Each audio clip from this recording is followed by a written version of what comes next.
thoughts and opinions on them. Let me know yours on any of the games in the comments below. Alright, so let's begin with Arsenal 0, Paris Saint-Germain 1. That's a goal from Ousmane Dembele. So, PSG come out on top in this one, beating Arsenal away from home. And this was a really, really good game to watch. It was definitely very fascinating, and wow, what a performance! What a performance by PSG. Similar to sort of all of their games really in the Champions League this season. The first sort of 20-30 minutes was unbelievable from PSG. It was unbelievable. They completely bossed the game in the first sort of 20-25 minutes. They got an early goal through Ousmane Dembele, which was an unbelievable finish from Dembele, who's on a personal note, his Ballon d'Or push is taking a big hike here, with a clutch goal here. Obviously got the winning goal against at Anfield, and now he's got the winning goal at the Emirates. So yeah, Dembele, fantastic goal there. But as I said, in the first sort of 20-25 minutes, you were thinking it's gonna be a long day for Arsenal, because PSG were controlling the game. Arsenal really couldn't lay a glove on PSG, to be honest. They tried to press them, and PSG were just playing out the press so easily. Gavicha was having so much joy on the left-hand side when he got the ball. And yeah, PSG were really comfortable. However, credit to Arsenal, because they did fight back in the rest of the second half, and they actually ended it on top. Kind of unlucky not to grab a goal. They had some chances, 2 big chances in that first half, with the biggest one, of course, falling to Gabriel Martinelli. Or was it Trossard's? No, I think it was Martinelli's in the first half, right? Where Donnarumma came up with a big save. Yeah, it was this one, right? And yeah, Donnarumma came up with a big save. He also came up with a big save, similar one, against Trossard later on in the second half. And Donnarumma, you have to give him a shout out, because this Champions League campaign, he has been ridiculous. He really has. Almost every single time the Champions League this season for PSG, Donnarumma has been the man to win it for them, pretty much. Right, against Liverpool, he was the hero in the penalty shootouts. Against Villa in the second leg, he pulled off save after save to keep PSG winning the tie. He was one of the best players for PSG, coming up clutch with 2 massive saves versus Martinelli and Leandro Trossard. So yeah, shout out to Donnarumma, who maybe in previous years hasn't always performed in these sort of big Champions League games, but he is turning up right now.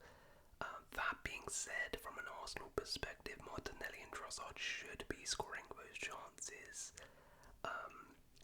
And yeah, Arsenal, they had the momentum going into the second half. They ended the first half very well.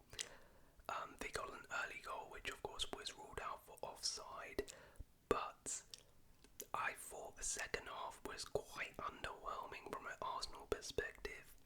You can see the difference here, right? They had that one Trossard big chance, but besides that, they really didn't offer too much. They didn't cause PSG a whole lot of problems in the second half. I thought it was sort of quite safe. They lacked creativity, innovation, imagination. Arsenal, it was sort of just get the ball to Saka. Saka was really the only person who, when he got the ball, was trying to take on a man, was trying to make something happen. It felt like everyone else in the team was sort of just playing very safe passes, just keeping the ball. Didn't really take on their man or anything, but besides Saka, who had some joy when he was taking on players, no one else was really doing so, and that made it in the end quite easy for PSG to just hold on to their 1-0 lead versus Arsenal in the second half, and Arsenal really didn't offer too much. It was quite disappointing, and in the second leg they're going to have to be much better. They're going to have to be much better in terms of chance creation, because they had the two chances, Martinelli and Trossard, a couple towards the end of the first half, but outside of that, never really troubled PSG too much, and PSG controlled the second half, I thought, and managed the game very effectively, very well. Their midfield was superb. Neves, Vitinha and Fabio Ruiz just didn't lose the ball at all. And yeah, PSG, when Arsenal tried to press them, PSG, so calm and composed, got out of it with ease. Yeah. And defensively, solid as well. Mendes did pretty well up against Saka. Guevara was causing Timber a lot of problems, although Timber did recover, I thought, fairly well. But yeah, in the end, I think PSG, it was a deserved victory for sure. The Bella team won this game.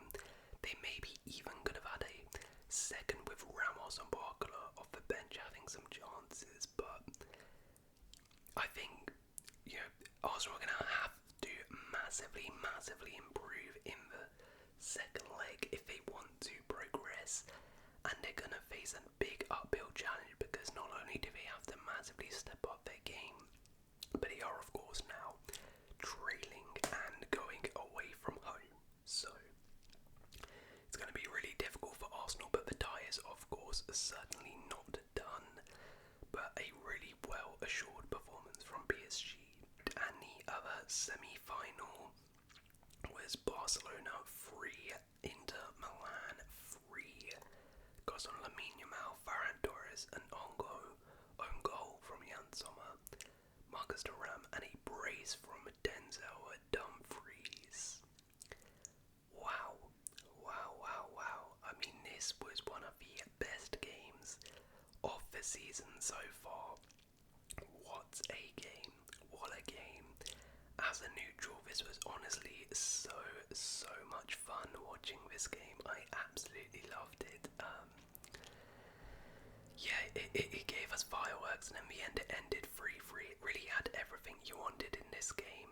It ebbed and flowed and had some incredible goals as well, incredible moments. It was truly fantastic. The Thuram goal, the little flick, brilliant finish inside just 30 seconds, and then Inter took a 2-goal lead as well inside 20 minutes. Dumfries, again, a really nice goal, really good technique. And yeah, it was pretty shocking Inter taking a 2-0 lead against Barca, but Barca fought back with a incredible Yamal goal, a really nice, well-worked Ferran Torres goal. Dumfries, nice. I mean, that was probably the only goal of the game, which wasn't like a banger. That was just from a corner. But then even the Sommer own goal, an absolute rocket from Rafinha. Yeah, absolutely incredible. Some of the best goals, best quality goals you'll see in a long time. In the end, it ends a draw. I mean, look, we have to talk about Lamine Yamal. I mean, wow. That was incredible. That was incredible. And well, what more is there to say about Lamine Yamal? What more is there to say? I'll just say this, that most people in their careers would be sort of pretty pleased and held to a high regard if they have achieved what he has achieved so far. In terms of, this guy has won a Euros and he has scored in a Euros semi-final a really good individual solo goal, which got in his his team back in the game, if you remember, against France. And he has also scored a fantastic individual solo goal in a Champions League semi-final to get his team back in the game as well. I mean, not many people in their entire careers manage to do that in big games. And this guy's 17 and he's already done that. I mean, to be the star of the show, it was almost at points literally just get the ball to Yamal. Like, that was genuinely the tactic for a lot of the game for Barcelona, for it to be, like pretty much like a one-man attack, a one-man sort of get the ball to Yamal in a Champions League semi-final. I mean, like I said, not many players at their peak in a Champions League semi-final will be pulling in performances like this, where it's just get the ball to him, he will make something happen. He was absolutely terrorising DeMarco and Bastoni, two amazing defenders, by the way, not some scrubs he was facing. He terrorised them all game. Yeah. At the age of 17, guys, this guy is not even 18 yet. It's absolutely ridiculous. He is one of the best players in world football at the age of 17. It's mental. But anyways, if we're talking more about the game as a whole, this is kind of what I expected. I think a lot of people writ off Barcelona. They definitely writ off Barcelona. I didn't. I was very keen on Inter. I've always been very keen on Inter because, I know how they are in these Champions League ties. They're extremely difficult to beat. No one's going to roll over this Inter Milan side. I think they proved a lot of people wrong today in this game because they were fantastic. They were amazing. They went to Barcelona away from home and scored 3 goals against them. That is very, very impressive, and I actually predicted Inter to win this game. I thought Inter would win purely because I thought Barca are very susceptible on a counter, and Inter are one of the best counter-attacking teams in Europe. And that is exactly what happened, because Barcelona, pretty much every single time they turned over the ball, every single time Inter got the ball, it almost felt like they were going to score. Inter on the counter-attack were brilliant. They were absolutely brilliant, and they were very, very close and offside away from actually winning this game from the counter.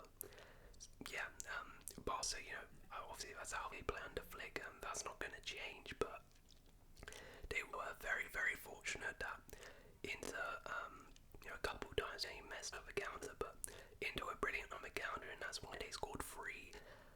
But the thing about it was, unfortunately, Barca just have that individual brilliance. They have that individual quality in the attack to make up for those deficiencies at the back. And if you're Inter, you'll be obviously very annoyed considering you were 2-0 up, but you didn't end up winning this game. But I think Inzaghi generally will be pretty pleased because, I mean, pretty much all 3 goals, were just brilliant play. I thought overall Inter defended pretty well, so it wasn't like Inter, obviously Barca had their chances, but it wasn't like Inter got absolutely killed, right? Barca only had 1 big chance in the entire game. Inter defended very well. They sort of squeezed the middle of the box, so Barca couldn't get free. They just made it so compact with his 3-man midfield. But then that allowed the space out wide, and when you give players like Yamal time and space to run at you, you're asking for trouble. But generally speaking, as I said, Inter, all 3 goals conceded. Yamal, 1 strike, you can't really do much about that. Same thing for the Rafinha goal, although maybe you could be better in closing him down. The Ferran Torres goal as well. It's a beautiful, beautiful cross from Pedri. Nice cushion header from Rafinha. Maybe you could get better marking, but I mean, it's just really good play. So, I think Inter, of course, will take a lot from this. They are going at home in the second leg, where, I mean, it's all to play for. I mean, I'm guess, them being at home, they have the advantage, but I really don't think so, because Barca Barcelona, home and away, are a dangerous, dangerous side, and yet Barcelona, they'll be disappointed if they didn't win this game. But I think for Barca, realistically, if they just try and be a little bit better, one from set pieces, because they conceded 2 of the 3 goals from set pieces, which is really disappointing, particularly the second Dumfries goal. Shout out to Dumfries, by the way, but particularly the second Dumfries goal, far, far too easy and simple on a set piece there. So they sharpen up on their set piece defending, but then also just maybe sharpen up a little bit in terms of stopping the counter and maybe just dropping a little bit deeper or perfecting the offside trap a little bit more, then I think they'll be fine, because Inter, generally speaking, didn't cause Barca like a ton of problems. Barca were the better side overall. It was just those counter attacks with the high line. Inter was exposing quite a bit. So if Barca can stop that in the second leg, then yeah, they can overturn, well, not overturn, but win the tie. But it's all to play for back at the San Siro, and I cannot wait. I really, really do hope this second leg is as good as this first leg, because this was incredible. But anyways, that was a review of the first legs in the Champions League. Let me know your thoughts on any of the games we discussed, and if you guys have enjoyed this video, please do leave a like, consider subscribing, and I'll see